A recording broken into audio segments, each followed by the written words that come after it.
Friday's workout, last one of the week. Once again, chest, triceps, and forearms. As always, focusing on good form, time under tension, and selecting the right weights and adjusting if necessary. Here is our warm-up with our dynamic stretches. Make sure you get the body nice and loose before we take on more activity. Get that heart rate going so we can optimize this workout. Get the highest calorie burn and the most muscle production.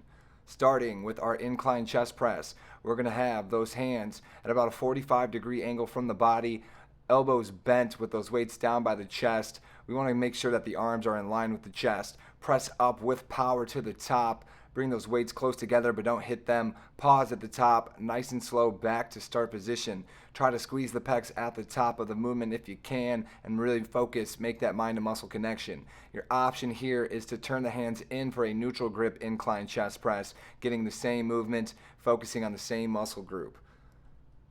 Then we've got cable tricep extension. So we're going to start with either a bar or with the rope, palms facing down. We'll start with those hands close to the chest, elbows will be bent. Keep the elbows tight to the body. Then we're pressing down with power. Pause at the bottom, nice and slow, back to the top. Reset and repeat. Make sure you engage the core. Keep the shoulders down and back. Keep a proud chest and keep that head nice and high.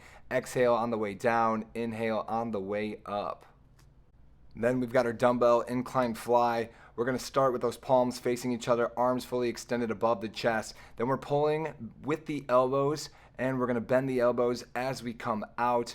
Once again, those arms should be in line with the chest at the deepest range of motion. Pause at the bottom, up with power, squeeze the pecs at the top of the movement.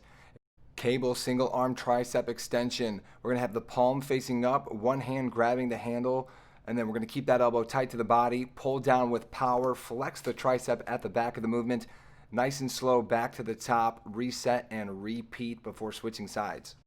Cable reverse curls, great for working the forearms. We can use a full bar or a rope if necessary, and you can start with those palms facing the ground, and we're going to have the arms fully extended, keep the elbows tight to the body, pull up with power as high as you can. Try to minimize the shoulder rotation, pause at the top of the movement, back down nice and slow, reset, repeat. Make sure you keep the core engaged, shoulders down and back, a proud chest, and that head nice and high. Dumbbell supinated wrist curls. We don't need a whole lot of weight here. We're going to bend the elbows with those weights facing up, palms up.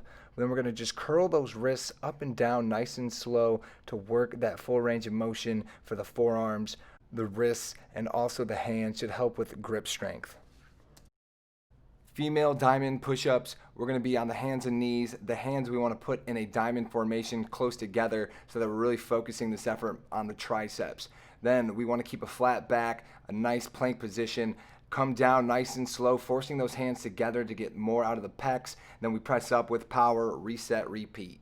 Dumbbell pronated wrist curls, similar to the supinated. We're just going to turn the palms facing down, flexing that wrist up and down, working the forearms once again to hit some different muscles. Take your time, no rush.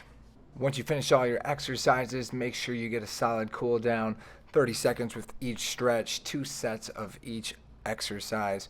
If you do feel like you need to hit some other muscles because they're tight, feel free to do so. Have a great weekend.